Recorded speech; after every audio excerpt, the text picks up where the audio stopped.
सर्वेभ्यो छात्रेभ्यो नमः। अहमिदानीं प्रतिज्ञायोगन्धरायणम् इति पाठं कुर्वन् अस्मि। ಕಳೆದ ತರಗತಿಯಲ್ಲಿ ನಾನು ಹೇಳಿದ್ದೇನೆ ಯೋಗಂಧರಾಯಣ ಏನು ಹೇಳ್ತಾನೆ ಅಂತ ಹೇಳಿದರೆ ಅಲ್ಲಿ ಪ್ರದ್ಯೋತನ ಅಥವಾ ವಾಸವದತ್ತೆಯ ತಂದೆಯ ಒಂದು ಸೈನ್ಯವನ್ನು ವರ್ಣಿಸ್ತಾನೆ. ಅವನ ದೊಡ್ಡ ಸೈನ್ಯ ಇರೋರಲ್ಲಿ ಆ ಒಂದು ಸೈನ್ಯದಲ್ಲಿ ಯಾವುದೇ ಒಂದು ಒಗ್ಗಟ್ಟಿಲ್ಲ, ವೀರಪುರುಷರು ಕಡಿಮೆ ಇದ್ದಾರೆ, ಇದ್ದವರಿಗೆ ಕೂಡ ರಾಜನಲ್ಲಿ ಅಷ್ಟೊಂದು ಪ್ರೀತಿ ಇಲ್ಲ. ಹೀಗೆ ಯುದ್ಧ ಕಾಲದಲ್ಲಿ ಅವನು ಮೋಸದ ದಾರಿ ಹಿಡಿದಿದ್ದಾನೆ. ಹಾಗೆ ಪ್ರೀತಿ ಇಲ್ಲದೆ ಏನಾಗಿದೆ ಅಂತ ಹೇಳಿದರೆ ಗಂಡನಲ್ಲಿ ಯಾವ ರೀತಿ ಹೆಂಡತಿಗೆ ಪ್ರೀತಿ ಇಲ್ವೋ ಅದೇ ರೀತಿ ಅವನ ಸೈನ್ಯಕ್ಕೆ ತನ್ನ ರಾಜನ ಮೇಲೆ ಪ್ರೀತಿ ಇಲ್ಲ ಅಂತ ಹೇಳಿ ಹೇಳ್ತಾ ಇದ್ದಾರೆ. ಇಲ್ಲಿ ವಿಜಯ ಏನ್ ಮಾಡ್ತಾಳೆ, ಲೇಖ ಖಲು ಅಯಂ ಪ್ರತಿಸರ ಸರ್ವವಧೂಜನ ಹಸ್ತ ಪರ್ಯತೈತಿ ಬರ್ತುಮಾತ ಆಹಾ ಹೇಳಿ. ಸರಿ, ಎಲ್ಲ ಸುಮಂಗಲಿಯರ ಕೈಗಳಿಂದ ಸ್ಪರ್ಶಿಸಿದ ಒಂದು ರಕ್ಷಾಸೂತ್ರವನ್ನ ತರಲಿಕ್ಕೆ ಹೇಳಿದ್ದ ಪಾಲಕಿಯಾದ ವಿಜಯೇಂದ್ರ. ವಿಜಯ ಏನ್ ಹೇಳ್ತಾ ಇದ್ದಾಳೆ, ಎಲ್ಲ ಸುಮಂಗಲಿಯರ ಕೈಗಳಿಂದ ಸ್ಪರ್ಶಿಸಿ ಆದ್ಮೇಲೆ ಅದನ್ನ ಕೊಡುತ್ತಾರೆ ಅಂತ ಹೇಳಿ, ಆದ್ರೆ ಕಾಗದ ಪತ್ರ ಇದೆ ಅದನ್ನ ತಗೊಳ್ಳಿ ಅಂತ ಹೇಳ್ತಾಳೆ. ಯೋಗಂಧರಾಯಣ ಹೇಳ್ತಾನೆ, ನೀನು ರಾಜಮಾತೆಗೆ ಬೇಗ ಆಜ್ಞೆ ಮಾಡಬೇಕು, ಬೇಗನೆ ಕೊಡುವಂತೆ ಹೇಳಬೇಕು. ಅದು ಆ ಒಂದು ಸರ್ವವಧೂ ಜನರು ಎಲ್ಲ ಸುಮಂಗಲಿಯರು ಅದನ್ನ ಸ್ಪರ್ಶಿಸಿದ್ರು ತೊಂದರೆ ಇಲ್ಲ, ಸ್ಪರ್ಶಿಸದೇ ಇದ್ರು ತೊಂದರೆ ಇಲ್ಲ, ಅದನ್ನ ಬೇಗನೆ ಕೊಡುವಂತೆ ನೀನು ಹೇಳಬೇಕು ಅಂತ ಹೇಳಿ. ಸರಿ, ಹಾಗೆ ಆಗಲಿ ಅಂತ ಹೇಳಿ ವಿಜಯನಿಂದ ಹೋಗ್ತಾಳೆ. ಆಗ ನಿರ್ಮುಂಡಕ ಎನ್ನುವ ಪ್ರವೇಶ ಆಗ್ತಾನೆ. ಅಲ್ಲಿ ಆರ್ಯರಿಗೆ ಕ್ಷೇಮವಾಗಲಿ ಸುಖಂ ಆರ್ಯಸ್ಯ. ಯೋಗಂಧರಾಯಣ ಏನು ನಿರ್ಮುಂಡಕ ಬಂದಿರುವನೇ ಆರ್ಯ ಏಷ ಭರ್ತೃಪಾದ ಮೂಲ ಔಪಸ್ಥಿತಿಕೋ ಹಂಸಕಃ ಆಗತಃ. ಭರ್ತೃಪಾದ ಮೂಲ ಔಪಸ್ಥಿತಿಕೋ, ಪ್ರಭುಗಳ ಸನ್ನಿಧಿಯಲ್ಲೇ ಯಾವಾಗಲೂ ಉಪಸ್ಥಿತಿಯಲ್ಲಿರುವವ, ಸದಾ ಇರುವವ. ಯಾರು ಪ್ರಭುಗಳು? ಉದಯನ ಮಹಾರಾಜ ಅಥವಾ ಅವನ ಇನ್ನೊಂದು ಹೆಸರು ವತ್ಸರಾಜ. ಅವರ ಸನ್ನಿಧಿಯಲ್ಲೇ ಇರುವಂತಹ ಹಂಸಕನು ಬಂದಿದ್ದಾನೆ ಯೋಗಂಧರಾಯಣ. ಏನು ಹಂಸಕನು ಬಂದಿದ್ದಾನೆ? ಸಾಲಕ ವಿಶ್ರಾಮ್ಯತ ಇದಾನಿ ಮುಹೂರ್ತಂ. ಇಲ್ಲಿ ಮೊದಲೇ ಸಾಲಕನಲ್ಲಿ ಹೇಳಿದ್ದಾನಲ್ಲ ಯೋಗಂಧರಾಯಣ, ಆ ಸಾಲಕನನ್ನ ಸ್ವಲ್ಪ ನೀನು ವಿಶ್ರಾಂತಿ ತಗೋ, ನನಗೆ ನಿರ್ಮುಂಡಕನಲ್ಲಿ ಮಾತಾಡ್ಲಿಕ್ಕಿದೆ ಅಂತ ಹೇಳ್ತಾರೆ. ತ್ವರಿತತರಂ ವಾ ಯಾಸ್ಯಸಿ ಸವಿಶ್ರಾಮೋವಾ. ನೀನು ಸ್ವಲ್ಪ ಕಾಲ ವಿಶ್ರಮಿಸಿಕೋ, ನಂತರ ಹೋಗು ಅಥವಾ ಹೋಗದಿರು, ಅದು ನಂತರ ನೋಡುವ ನಾವು. ಈಗ ನೀನು ಸ್ವಲ್ಪ ಹೊತ್ತು ನೀನು ವಿಶ್ರಮಿಸಿಕೋ. ಹಾಗೆ ಆಗಲಿ ಸಾಲಕ ಹೇಳ್ತಾನೆ. ಯೋಗಂಧರಾಯ ನಿರ್ಮುಂಡಕ ಪ್ರವೇಶತಾಂ ಹಂಸಕ. ನೀನು ಹೇಳಿದೆಯಲ್ಲ ಹಂಸಕ ಬಂದಿದ್ದಾನೆ, ಯಾವಾಗ ನಮ್ಮ ಒಡೆಯರ ಹತ್ರವೇ ಇರ್ತಾನೆ, ಬಂದಿದ್ದಾನಲ್ಲವ, ಅವನನ್ನು ಕೂಡಲೇ ಕಳುಹಿಸು. ಹಾಗೆಯಾಗಿ ಸ್ವಾಮಿನ ಅವಿರಹಿತ ಪೂರ್ವ ಹಂಸಕ ಏಕ ಪ್ರಾಪ್ತ ಐತಿ ಸಾವಿಜ್ಞಾನಿವ ಮೇ ಮನಃ. ಸಾವಿಜ್ಞನಿವ, ಅಬ್ಬಾ ನನಗೆ ಮನಸ್ಸು ಕಳವಳಗೊಂಡಿದೆ, ಉದ್ವೇಗ ಆಗ್ತಾ ಇದೆ ನನಗೆ. ಯಾಕೆ ಅಂತ ಹೇಳಿದ್ರೆ ಏನೋ ಒಂದು ವಿಪತ್ತನ್ನ ನನ್ನ ಮನಸ್ಸು ಊಹಿಸ್ತಾ ಇದೆ. ಯಾಕೆ ಬಂದ ಹಂಸಕ ಯಾವಾಗಲೂ ಉದಯನನ್ನ ಬಿಟ್ಟು ಬರೋದೇ ಅಲ್ಲ. ಹೀಗಿರುವಾಗ ಅವ ಯಾಕೆ ಬಂದಿದ್ದಾನೆ? ನನ್ನ ಒಡೆಯರಿಗೆ ಏನಾದರೂ ವಿಪತ್ತು ಸಂಭವಿಸಬಹುದೇ ಅನ್ನೋ ಒಂದು ಸಂಶಯ ನನ್ನ ಕಾಡ್ತಾ ಇದೆ. ಕುತಃ ಹೇಗೆಂದರೆ ಯಥಾ ನರಸ್ಯಾಕುಲ ಬಾಂಧವಸ್ಯ ಗತ್ವಾನ್ಯದೇಶಂ ಗೃಹಂ ಆಗತಸ್ಯ ತಥಾಹಿ ಮೇ ಸಂಪ್ರತಿ ಬುದ್ಧಿಶಂಕಾ ಶ್ರೋಷ್ಯಾಮಿ ಕಿಂ ಪ್ರಿಯಂ ಅಪ್ರಿಯಂ ವಾ. ನೋಡಿ, ಅಂದ್ರೆ ದೂರ ದೇಶಕ್ಕೆ ಹೋಗಿ ಬಂದಿದ್ದಾರೆ ಅಂದ್ರೆ ಯಾವುದೋ ಒಂದು ಬಂಧು ದೂರ ದೇಶಕ್ಕೆ ಹೋಗಿ ಬರ್ತಾರೆ. ಆ ದೂರ ದೇಶಕ್ಕೆ ಹೋಗಿ ತಿರುಗಿ ಬಂದ ಬಂಧುವಿನ ವಿಷಯದಲ್ಲಿ ಅವನ ಕುಲ ಬಾಂಧವರು ವ್ಯಾಕುಲಿತರಾದಂತೆ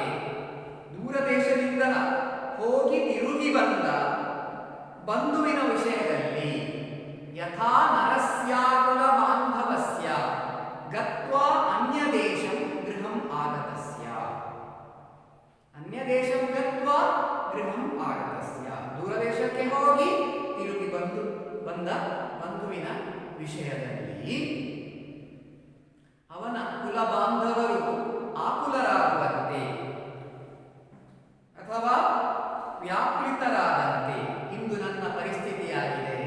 ತಥಾಹಿ ಮೇ ಸಂಪ್ರತಿ ಬುದ್ಧಿಶಂಕ ಶ್ರೋಷ್ಯಾಮಿ ಕಿನ್ನು ಪ್ರಿಯಂ ಅಪ್ರಿಯಂ ವಾ. ನನ್ನ ಮನಸ್ಸು ಭಯಾತಂಕವನ್ನು ಹೊಂದಿದೆ. ನಾನು ಪ್ರಿಯವನ್ನ ಕೇಳ್ತೇನೋ ಅಥವಾ ಅಪ್ರಿಯವನ್ನ ಕೇಳ್ತೇನೋ, ಪ್ರಿಯವಾದ ಸುದ್ದಿಯನ್ನ ಕೇಳ್ತೇನೋ ಅಥವಾ ಅಪ್ರಿಯವಾದ ಸುದ್ದಿಯನ್ನ ಕೇಳ್ತೇನೋ ಎನ್ನುವಂತೆ ನನ್ನ ಮನಸ್ಸು ಭಯಾತಂಕವನ್ನು ಹೊಂದಿದೆ. ನೋಡಿ, ಯಾರಾದರೂ ದೂರ ಪ್ರದೇಶದಲ್ಲಿ ಒಬ್ಬರು ವ್ಯಕ್ತಿ ಇರ್ತಾರೆ. ಆ ಒಂದು ವ್ಯಕ್ತಿಯ ಕಡೆಯಿಂದ ಒಬ್ಬ ಇನ್ನೊಬ್ಬ ಅವನ ಬಂಧು ಬರ್ತಾನೆ. ಆ ಬಂಧು ಒಳ್ಳೆಯ ಸುದ್ದಿ ತರ್ತಾನೋ ಕೆಟ್ಟ ಸುದ್ದಿ ತರ್ತಾನೋ ಎನ್ನುವ ಒಂದು ದ್ವಂದ್ವ ಭಾವ ಅವನನ್ನು ಕಾಡ್ತದೆ. ಇಲ್ಲಿ ಇವನಿಗಾದ್ರೂ ಹೀಗೆ, ಯೋಗಧರಾಯಣನು ಹೀಗೆ, ಹಂಸಕ ಯಾವಾಗಲೂ ಉದಯನ ಹತ್ರ ಇರುವವ ಯಾಕೆ ಒಬ್ಬನೇ ಬಂದಿದ್ದಾನೆ, ನಾನೇನು ಪ್ರಿಯವಾರ್ತೆಯನ್ನ ಕೇಳಬೇಕು ಅಪ್ರಿಯವಾರ್ತೆಯನ್ನ ಕೇಳಬೇಕು ಹೇಳಿ ಉದ್ವಿಗ್ನಾಗಿ ನುಡಿತಾ ಇದ್ದಾನೆ. ತತ ಪ್ರವಿಶತಿ ಹಂಸಕೋ ನಿರ್ಮುಂಡಕಶ್ಚ. ನಿರ್ಮುಂಡಕನು ಹಂಸಕನನ್ನ ಕರ್ಕೊಂಡು ಬರ್ತಾನೆ ಯೋಗಧರಾಯಣನ ಹತ್ರ. ಏತು ಏತು ಆರ್ಯ, ಆರ್ಯನು ಬರಬೇಕು. ಪುತ್ರ ಪುತ್ರ ಆರ್ಯ ಏಷ ಆರ್ಯಸ್ತಿಷ್ಠತಿ ಉಪಸರ್ಪತು ಏನಂ ನಿಷ್ಕ್ರಾಂತ. ಇದು ಆರ್ಯರು ಇಲ್ಲಿದ್ದಾರೆ. ಸುಖಂ ಆರ್ಯಸ್ಯ, ಆರ್ಯನಿಗೆ ಸುಖವಾಗಲಿ. ಯೋಗಧರಾಯಣ ಹಂಸಕ ನಕಲು ಗತಃ ಸ್ವಾಮಿ ನಾಗವನಂ. ಏನು, ನಮ್ಮ ಸ್ವಾಮಿಯಾದ ನಮ್ಮ ಒಡೆಯರಾದ ವತ್ಸರಾಜರು ನಾಗವನಕ್ಕೆ ಹೋಗಿಲ್ಲ ಅಲ್ವಾ? ಆ ಆನೆ ಇರುವ ವನಕ್ಕೆ ಹೋಗಿಲ್ಲ ಅಲ್ವಾ? ಹೋಗಿಲ್ಲವಷ್ಟೇ. ಆರ್ಯ ಹ್ಯ ಏವ ಗತೋ ಭರ್ತ. ಇದು ಗೊತ್ತೇ ಇಲ್ಲ ವಿಷಯ. ಯಾರಿಗೆ? ಯೋಗಧರಾಯಣನಿಗೆ ನಾಗವನಕ್ಕೆ ಉದಯನ ಹೋಗಿರುವ ವಿಚಾರ ಗೊತ್ತೇ ಇಲ್ಲ. ನಿನ್ನೆ ಹೋಗಿದ್ದಾರೆ ಒಡೆಯರು. ಯೋಗಧರಾಯಣ ಹಂತ, ಅಯ್ಯೋ, ನಿಷ್ಫಲಂ ಅನುಪ್ರೇಷಣಂ. ಇನ್ನು ಮುಂದೆ ನಾನು ಸಾಲಕನನ್ನು ಕಳುಹಿಸುವುದು ವ್ಯರ್ಥ. ಅಯ್ಯೋ, ನಾವು ಚರಿತಾ ಸ್ಮಃ, ಮೋಸ ಹೋದೆವು. ಅಥಾಸ್ತಿ ಪ್ರತ್ಯಾಶ ಅಥವಾ ಅದ್ಯೈವ ಪ್ರಾಣ ಮೋಕ್ತವ್ಯ. ಅಯ್ಯೋ ದೇವರೇ, ಏನಾದರೂ ಆಸೆ ಇದೆಯಾ? ನಮ್ಮ ಒಡೆಯರು ಬದುಕಿದ್ದಾರ? ಅಥವಾ ಅದ್ಯೈವ ಪ್ರಾಣ ಮೋಕ್ತವ್ಯ, ಅಥವಾ ನಾವೇ ಹಿಂದೆ ಪ್ರಾಣ ಬಿಡಬೇಕಾಗಿತ್ತು. ಎಂತಹ ವಿಪತ್ತು ಬಂದಿರಬಹುದು ಒಡೆಯರಿಗೆ. ನೋಡಿ, ಧರತೆ ಖಲು ತಾವತ್ ಭರ್ತ. ಹಬ್ಬ, ಒಂದು ಒಳ್ಳೆಯ ಸುದ್ದಿ ಹೇಳಿದ ಹಂಸಕ. ತಾವತ್ ಭರ್ತ ಧರತೆ ಖಲು, ನಮ್ಮ ಒಡೆಯರು ಬದುಕಿದ್ದಾರೆ. ಯೋಗಧರಾಯಣ ಧರತೆ ತಾವತ್ ಅನೂರ್ಜಿತ ವಿಪತ್ತಿ ಅಭಿಹಿತ. ಒಡೆಯರು ಬದುಕಿದ್ದಾರೆ ಅಂತಾದ್ರೆ ವಿಪತ್ತು ಬಹಳ ದೊಡ್ಡದು ಅಲ್ಲ ಹೇಳಿ ಅಲ್ಲಿಗೆ ಅವ ಸಮಾಧಾನ ಮಾಡಿಕೊಳ್ತಾನೆ. ಗೃಹೀತೇನ ಸ್ವಾಮಿನ ಭವಿತವ್ಯ. ನಮ್ಮ ಒಡೆಯರು ಸೆರೆ ಸಿಕ್ಕಿರಬೇಕಲ್ಲದೆ ಸುಷ್ಟು ಆರ್ಯೇಣ ವಿಜ್ಞಾನ. ಹೌದು, ನೀವು ಚೆನ್ನಾಗಿ ತಿಳಿದಿದ್ದೀರಿ. ಒಡೆಯರು ಸೆರೆ ಸಿಕ್ಕಿದ್ದಾರೆ. ಗೃಹೀತೋ ಭರ್ತ. ಕಥಂ ಗೃಹೀತಃ ಸ್ವಾಮಿ. ಅಯ್ಯೋ, ಒಡೆಯರು ಸೆರೆ ಸಿಕ್ಕರೆ ಅಯ್ಯೋ, ಮಹಾನ್ ಖಲು ಭಾರಃ ಪ್ರದ್ಯೋತಸ್ಯ ಭಾಗ್ಯೈ ವಿಸ್ತೀರ್ಣ. ಅಪ್ಪ, ಇವತ್ತು ಆ ಪ್ರದ್ಯೋತ ಒಂದು ದೊಡ್ಡ ಕಾರ್ಯವನ್ನೇ ಸಾಧಿಸಿದ. ಮಹತ್ ಕಾರ್ಯವೇ ಅವನಿಂದ ಸಾಧಿಸಲ್ಪಟ್ಟಿತು. ಅದ್ಯ ಪ್ರಗತಿ ವತ್ಸರಾದ ಸಚಿವಾನ ಪ್ರತಿಷ್ಠಿತಂ ಅಸಾಮರ್ಥ್ಯಂ ಅಯಶಸ್ಶ್ಚ. ಇವತ್ತಿನಿಂದ ವತ್ಸರಾಜನ ಸಚಿವರ ಅಸಾಮರ್ಥ್ಯ ಮತ್ತು ಅಪಕೀರ್ತಿ ಜಗಜ್ಜಾಹೀರಾಯಿತು, ಎಲ್ಲರಿಗೂ ತಿಳಿದ ಹಾಗಾಯಿತು. ನಿಜವಾಗಿ ಅವನ ಸಚಿವರು ಅಷ್ಟೊಂದು ಜಾಗ್ರತೆಯಲ್ಲಿ ಎಚ್ಚರದಿಂದ ಇರ್ತಾ ಇದ್ರೆ ಇವನು ಸೆರೆ ಸಿಕ್ಕುವ ಪ್ರಮೇಯವೇ ಬರ್ತಾ ಇರಲಿಲ್ಲ. ಬಹಳ ಪಶ್ಚಾತ್ತಾಪ ಆಗ್ತಾ ಇದೆ ಯೋಗಧರಾಯಣನಿಗೆ. ಇಂದಿನಿಂದ ವತ್ಸರಾಜನ ಸಚಿವರ ಅಸಾಮರ್ಥ್ಯ ಮತ್ತು ಅಪಕೀರ್ತಿ ಜಾಹೀರಾಯಿತು, ಎಲ್ಲರಿಗೆ ಗೊತ್ತಾಯಿತು. ಇದಾನಿ ಅನುತ್ಪನ್ನ ಕಾರ್ಯ ಪಂಡಿತು ರುಮಣ್ಮಾ ಭಗತಃ. ಅನುತ್ಪನ್ನ ಕಾರ್ಯ ಪಂಡಿತು, ಕಾರ್ಯದಲ್ಲಿ ಬಹಳ ಅಂದ್ರೆ ಅವನಿಗೆ ಹೀಗೆ ಮಾಡಬೇಕು ಅಂತ ಹೇಳಿ ಹೇಳಿಕೊಡ್ಬೇಕಾಗಿಲ್ಲ, ಅಷ್ಟೊಂದು ಜಾಣ ಮಂತ್ರಿ ರುಮಣ್ವಂತ. ಆ ರುಮಣ್ವಂತನ ಬುದ್ಧಿಯಲ್ಲಿ ಹೋಯಿತು. ಅವನೆಲ್ಲಿ ಹೋಗಿದ್ದ? ಇದಾನಿ ಅಶ್ವಾರೋಹಣೀಯಂ ಕ್ವಗತಂ, ಅಶ್ವದಳ ಎಲ್ಲಿ ಹೋಗಿತ್ತು? ಅವನನ್ನು ರಕ್ಷಣೆ ಮಾಡ್ಲಿಕ್ಕಾಗ್ಲಿಲ್ವಾ? ಕುತಃ, ಹೇಗಿದ್ದರೆ ಸ್ನಿಗ್ಧಂ ಚ ಸೌಹೃದಹೃತಂ ಚ ಕುಲೋದ್ಗತಂ ಚ ಯಾಯಾಮ ಯೋಗ್ಯ ಪುರುಷಂ ಚ ಗುಣಾರ್ಜಿತಂ ಚ ಕ್ರೀತಂ ಪರೈಃ ಗಹನ ದುರ್ಗತಯ ಪ್ರನಷ್ಟಂ ಯುದ್ಧಿ ಸಮಸ್ತಂ ಅತಿ ಭಾರತಯ ವಿಪನ್ನಂ. ಪ್ರಶ್ನಿಸ್ತಾ ಇದ್ದಾನೆ, ಪ್ರಶ್ನೆ ಮೇಲೆ ಪ್ರಶ್ನೆ ಮಾಡ್ತಾ ಇದ್ದಾನೆ ಯೋಗಂಧರಾಯ. ಯಾರಲ್ಲಿ? ಹಂಸಕನಲ್ಲಿ. ಸ್ನಿಗ್ಧಂ ಸೌಹೃದ ಕೃತಂ ಚ ಕುಲೋದ್ಗತಂ ಚ, ವಿಶ್ವಾಸಕ್ಕೆ ಯೋಗ್ಯವಾದದ್ದು, ಬಹಳ ಪ್ರೀತಿಯಿಂದ ವಶಪಡಿಸಿಕೊಳ್ಳಲ್ಪಟ್ಟವು, ಮತ್ತು ಯಾಯಾಮ ಯೋಗ್ಯ ಪುರುಷಂ ಗುಣಾರ್ಜಿತಂ ಚ, ಅಂಗಸಾಧನೆಯಿಂದ ಕೂಡಿದ ಯೋಗ್ಯ ಪುರುಷರನ್ನು ಸವಾರರನ್ನಾಗಿ ಪಡೆದುಕೊಂಡ ಅಶ್ವದಳವನ್ನು ವೈರಿಗಳು ಏನ್ ಮಾಡಿದ್ದಾರೆ? ವಶಪಡಿಸಿಕೊಂಡಿದ್ದಾರ? ಪ್ರೀತಂ ವಶಪಡಿಸಿಕೊಂಡಿದ್ದಾರ? ಪರೈಹಿ ಗಹನ ದುರ್ಗತೆಯ ಪ್ರನಷ್ಟಂ, ಅಥವಾ ಒಂದು ಶತ್ರುಗಳ ಇದಕ್ಕೆ ಒಳಗಾಗಿ, ಅವರ ಆಮಿಷಕ್ಕೆ, ಆಕ್ರಮಣಕ್ಕೆ ಒಳಗಾಗಿ ಸಮಸ್ತ ಸೈನ್ಯವು ಏನಾಯಿತು? ಸಮಸ್ತಂ ಅತಿ ಭಾರತಯ ವಿಪನ್ನಂ, ಇಡೀ ಸೈನ್ಯ ಆಕ್ರಮಣಕ್ಕೆ ನಾಶವಾಯಿತೆ. ವತ್ಸರಾಜನ ಸೈನ್ಯವು ಶತ್ರುವಿನ ಆಕ್ರಮಣಕ್ಕೆ ಒಳಗಾಗಿ ನಾಶವಾಯಿತೆ. ಅಥವಾ ಪರೈಹಿ ಗಹನ ದುರ್ಗತೆಯ ಪ್ರನಷ್ಟಂ, ಶತ್ರುಗಳ ಆಕ್ರಮಣಕ್ಕೆ ವತ್ಸರಾಜನ ಸೈನ್ಯ ನಾಶವಾಯಿತೆ. ಅಥವಾ ಗಹನ ದುರ್ಗತೆಯ ಪ್ರನಷ್ಟಂ, ಗಹನ ದುರ್ಗತೆಯ ಬಹಳ ದಟ್ಟವಾದ ಅರಣ್ಯ, ಆ ದಟ್ಟವಾದ ಅರಣ್ಯದಲ್ಲಿ ದಾರಿ ತಪ್ಪುವುದು ಸಹಜ, ಅಂತಹ ದಟ್ಟ ಅರಣ್ಯದಲ್ಲಿ ದಾರಿ ತಪ್ಪಿದೆ. ನೋಡಿ, ವಿಶ್ವಾಸಕ್ಕೆ ಯೋಗ್ಯವು, ಪ್ರೀತಿಯಿಂದ ವಶಪಡಿಸಿಕೊಳ್ಳಲ್ಪಟ್ಟವು, ಅಂಗ ಸಾಧನೆಯಿಂದ ಯೋಗ್ಯ ಪುರುಷರನ್ನು ಸವಾರರನ್ನಾಗಿ ಪಡೆದವು ಆದ ಅಂತಹ ಒಂದು ಅಶ್ವದಳವನ್ನು ವೈರಿಗಳು ಆಮಿಷದಿಂದ ವಶಪಡಿಸಿಕೊಂಡಿರಬಹುದೇ? ಅಥವಾ ದಟ್ಟವಾದ ಅರಣ್ಯದಲ್ಲಿ ಆ ಅಶ್ವದಳಕ್ಕೆ ದಾರಿ ತಪ್ಪಿರಬಹುದೇ? ಅಥವಾ ಶತ್ರುವಿನ ಆಕ್ರಮಣಕ್ಕೆ ಒಳಗಾಗಿ ಏನಾಯಿತು? ವತ್ಸರಾಜನ ಸೈನ್ಯವು ಸಂಪೂರ್ಣವಾಗಿ ವಿಪನ್ನ ನಾಶವಾಗಿದೆ. ಪ್ರಶ್ನಿಸ್ತಾ ಇದ್ದಾನೆ ಯೋಗಂಧರಾಯ. ಹಂಸಕ ಸತ್ಯ ಸಂಗತಿಯನ್ನು ಹೇಳ್ತಾನೆ. ಯದಿ ಸಮಗ್ರ ಯೋಧ ಬಲ ಪರಿವಾರೋ ಭವೇತ್ ಭರ್ತ ನೈಷ ದೋಷೋ ಭವೇತ್. ತಪ್ಪು ಮಾಡಿದ್ರು ಒಡೆಯರು. ಏನ್ ಮಾಡಿದ್ರು? ಸಂಪೂರ್ಣ ಸೈನ್ಯ ಬಲದೊಂದಿಗೆ ಹೋಗ್ಲಿಲ್ಲ, ಕೇವಲ ಸೀಮಿತ ಕೆಲವು ಮಿತಿಯ ಸೈನಿಕರೊಂದಿಗೆ ಮಾತ್ರ ಹೋದರು. ಸಂಪೂರ್ಣ ಸೈನ್ಯ ಬಲ ಪರಿವೃತರಾಗಿದ್ದರೆ ಇಂತಹ ಒಂದು ಅನಾಹುತ ಖಂಡಿತ ಘಟಿಸ್ತಾ ಇರಲಿಲ್ಲ. ನೈಷ ದೋಷೋ ಭವೇತ್. ಕಥಂ ಅಸಮಗ್ರ ಯೋಧ ಪರಿವಾರೋ ನಾಮ ಸ್ವಾಮಿ. ಹಾಗಾದರೆ ಸ್ವಾಮಿಯ ಸೈನ್ಯ ಸಂಪೂರ್ಣ ಬಲದಿಂದ ಕೂಡಿರಲಿಲ್ಲವೇ? ಶೃಣೋತು ಆರ್ಯರು ಕೇಳಬೇಕು, ನಾನು ಹೇಳ್ತೇನೆ. ಅತ್ವಶ್ರಾಂತೋ ಭವಾನ್.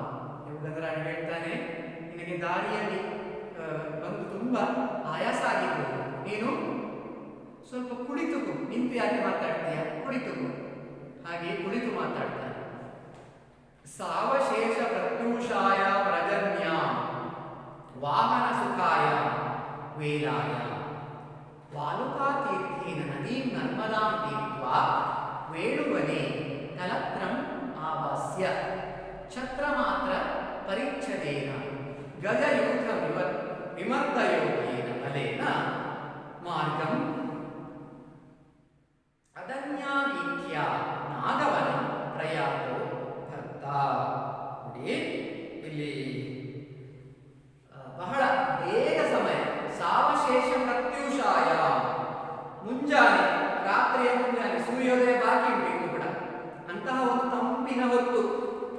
ರಾತ್ರಿಯ ಮುಂಜಾನೆಯಲ್ಲಿ ಮಹಾಸ್ವಾಮಿಗಳು ಏನ್ ಮಾಡಿದ್ರು, ಬೇಗ ಎದ್ದು ವಾಹನಗಳಿಗೆ ಕ್ರಮಿಸಲು ಬಹಳ ತಂಪಾದ ಒಂದು ಸಮಯ. ನೋಡಿ ವ್ಯಕ್ತಿಗೆ ಬೆಳಗ್ಗಿನ ಒಂದು ಪ್ರಯಾಣ ನಮಗೆ ಬಹಳ ಸುಖಕರವಾಗಿರ್ತದೆ. ಹಗಲೆಲ್ಲ ಹೋದ್ರೆ ಸೆಕೆ ಇತ್ಯಾದಿಗಳೆಲ್ಲ ಆಗ್ತದೆ. ಅದೇ ಬೆಳಗಿನ ವೇಗದ ಸಮಯ ಬಹಳ ತಂಪಾಗಿರ್ತದೆ. ವಾಹನ ಸುಖಾಯ ವೇಲಾಯ, ವಾಹನಗಳು ಸಂಚರಿಸಲು ಬಹಳ ಸುಖವಾದ ಸಮಯ. ಅಂತಹ ಒಂದು ಸುಖಕರವಾದ ತಂಪು ಸಮಯದಲ್ಲಿ ವಾಲುಕ ತೀರ್ಥ, ಒಂದು ಸ್ಥಳದ ಹೆಸರು ವಾಲುಕ ತೀರ್ಥದ ಸಮೀಪ ಅವ್ರೇನ್ ಮಾಡಿದ್ರು, ನರ್ಮದೆಯನ್ನ ದಾಟಿದ್ರು, ನರ್ಮದಾ ನದಿಯನ್ನ ಅವರು ದಾಟಿದ್ರು. ನರ್ಮದಾ ತೀರ್ಥ ವೇಣುವನಿ, ವೇಣುವನ ಅಂತ ಹೇಳಿದ್ರೆ ಅಂತ ಹೇಳ್ತಾರೆ ಬಿದಿರಿನ ವನ ಅಂತ ಹೇಳಿ, ಬಿದಿರಿನ ವನ. ಅಂತಹ ಬಿದಿರಿನ ವನದಲ್ಲಿ ಆ ಸೈನ್ಯದೊಟ್ಟಿಗೆ ಜೊತೆಗೆ ಹೋದ ಯಾರನ್ನ, ಸ್ತ್ರೀಯರನ್ನೆಲ್ಲ ಅಲ್ಲಿ ಇಳಿಸಿದ್ರು, ಹೆಂಗಸರನ್ನಲ್ಲಿ ಇಳಿಸಿದ್ರು. ಕಲತ್ರಂ ಆವಾಸ್ಯ ಛತ್ರ ಮಾತ್ರ ಪರಿಚ್ಛದೇನ, ಛತ್ರ ಮಾತ್ರ ಪರಿಚ್ಛದರಾಗಿ, ಕೊಡೆಯನ್ನು ಮಾತ್ರ ಇಟ್ಕೊಂಡು, ಛತ್ರ ಮಾತ್ರ ಪರಿಚ್ಛದರಾಗಿ ಕೊಡೆಯನ್ನ ಇಟ್ಕೊಂಡು, ಗಜಯೂಥ ವಿಮರ್ದ ಯೋಗ್ಯೇನ, ಆನೆಯ ಹಿಂಡನ್ನು ಎದುರಿಸಲು, ಆನೆಯ ಸಮೂಹವನ್ನು ಎದುರಿಸಲು ಸಮರ್ಥರಾದ ಸೈನಿಕರಿಂದ ಒಡಗೂಡಿ, ಬಲೇನ ಸೈನಿಕರಿಂದ ಒಡಗೂಡಿ. ಮಾರ್ಗಮದನ್ಯ ಬೇರೆ ದಾರಿಯ ಮೂಲಕ, ವೀಥ್ಯ ಮಾರ್ಗಮದನ್ಯ ವೀಥ್ಯ ಬೇರೆ ದಾರಿಯ ಮೂಲಕ, ಬರ್ತಾ ನಮ್ಮ ಒಡೆಯರಾದ ವತ್ಸರಾದರು ನಾಗಂ ವನಂ ಪ್ರಯಾತು, ನಾಗವನಕ್ಕೆ ಅಥವಾ ಆನೆಗಳಿರುವ ಕಾಡಿಗೆ ಅವರು ಹೋದರು. ತತಸ್ತತಃ ಆಮೇಲೆ ಏನಾಯಿತು, ಹಂಸಕಃ ತತ ಇಷುಕ್ಷೇಪ ಮಾತ್ರೋತ್ಥಿತೆ ಸೂರ್ಯೇ ಏತಾವನ್ ಮಾತ್ರಾಣೀವ ಯೋಜನಾನಿ ಗತ್ವಾ ಕ್ರೋಶಮಾತ್ರೇಣೇವ ಮದಗಂಧೀರ ಪರ್ವತಂ ಅನಾಸಾದ್ಯ ತಟಾಕ ಪಂಕೋಚ್ಛಿತ್ತಂ ಅರ್ಧನಿರ್ಮಿತ ಶಿಲಾಕರ್ಮೇವ ವಿಷಮದರ್ಶನಂ ದೃಷ್ಟಂ ನಾಗಯೂಥಂ. ವರ್ಣಿಸ್ತಾ ಇದ್ದಾನೆ ಹಂಸಕ. ಇಲ್ಲಿ ಏನ್ ಮಾಡ್ತಾರೆ, ಮುಂದೆ ಏನಾಗ್ತದೆ, ಬಾಣವನ್ನು ಮೇಲಕ್ಕೆಸೆದಷ್ಟು ಎತ್ತರಕ್ಕೆ, ಒಂದು ಸೂರ್ಯ ಎಷ್ಟು ಎತ್ತರಕ್ಕೆ ಬಂದ ಅಳತೆಯಲ್ಲಿ ಅಲ್ಲಿ ಕವಿ ಹೇಳ್ತಾ ಇದ್ದಾನೆ.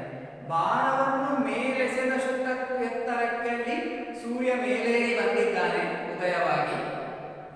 ಆ ಸೂರ್ಯ ಮೇಲೇರುವುದರ ಒಳಗಾಗಿಯೇ ಅನೇಕ ಯೋಜನ ದೂರವನ್ನು ಅಲ್ಲವೋ ಎಂಬಂತೆ ನೋಡಿ. ಕ್ರೋಶ ಮಾತ್ರೇಣೇವ ಅಂತ ಹೇಳಿದ್ರೆ ಒಂದು ಕೆಲವು ಯೋಜನಗಳ ದೂರವನ್ನ ದಾಟಿ, ಒಂದು ಯೋಜನ ಅಂತ ಹೇಳಿದ್ರೆ 8 ಮೈಲು ದೂರ ಅಂತ ಹೇಳ್ತಾರೆ. ಅಂತಹ ಕೆಲವು ಯೋಜನ ದೂರ ದಾಟಿ ಕ್ರೋಶ ಮಾತ್ರೇಣೇವ ಒಂದು ಹರದಾರಿ ದೂರವಿದೆ ಎನ್ನುವಾಗ ಮದಗಂಧೀರ ಪರ್ವತ ಅನಾಸಾಧ್ಯ. ಮದಗಂಧೀರ ಎನ್ನುವ ಒಂದು ಪರ್ವತವನ್ನ, ಮದಗಂಧೀರ ಎನ್ನುವ ಒಂದು ಪರ್ವತವನ್ನ ತಲುಪುವುದಕ್ಕೆ ಒಂದು ಹರದಾರಿ ದೂರವಿದೆ ಎಂಬಲ್ಲಿಯವರೆಗೆ ಅವರು ಮುಂದುವರಿದುಕೊಂಡು ಹೋಗ್ತಾರೆ. ನಮ್ಮ ಪ್ರಭುಗಳು ಮುಂದುವರಿದುಕೊಂಡು ಹೋಗ್ತಾರೆ. ಆಗ ಏನಾಯಿತು, ತಟಾಕ ಪಂಕೋತ್ಕ್ಷಿಪ್ತ, ಕೆರೆಯಲ್ಲಿರುವ ಒಂದು ಕೆಸರು ಮೆತ್ತಿದಂತೆ ಇರುವ, ಮತ್ತೆ ಅರ್ಧ ನಿರ್ಮಿತ ಶಿಲಾಕರ್ಮೇವ, ಅರ್ಧಂಬರ್ಧವಾಗಿ ರಚಿಸಿದ ಶಿಲಾಕರ್ಮದಂತೆ, ಶಿಲಾಕರ್ಮದಂತೆ ಅಥವಾ ಒಂದು ಕೆತ್ತಿದಂತೆ ಇರುವ ಶಿಲಾಕರ್ಮದಂತೆ ಇರುವ, ಅರ್ಧಂಬರ್ಧ ರಚಿಸಿದ ಶಿಲಾಕರ್ಮದಂತೆ ಇರುವ ವಿಷಮದರ್ಶನ, ನೋಡಲು ಒಂದು ಬಹಳ ಒಂದು ಭಯಂಕರವಾಗಿದೆ, ಭೀಕರವಾಗಿದೆ. ವಿಷಮದರ್ಶನ ನೋಡಲು ಭೀಕರವಾಗಿರುವ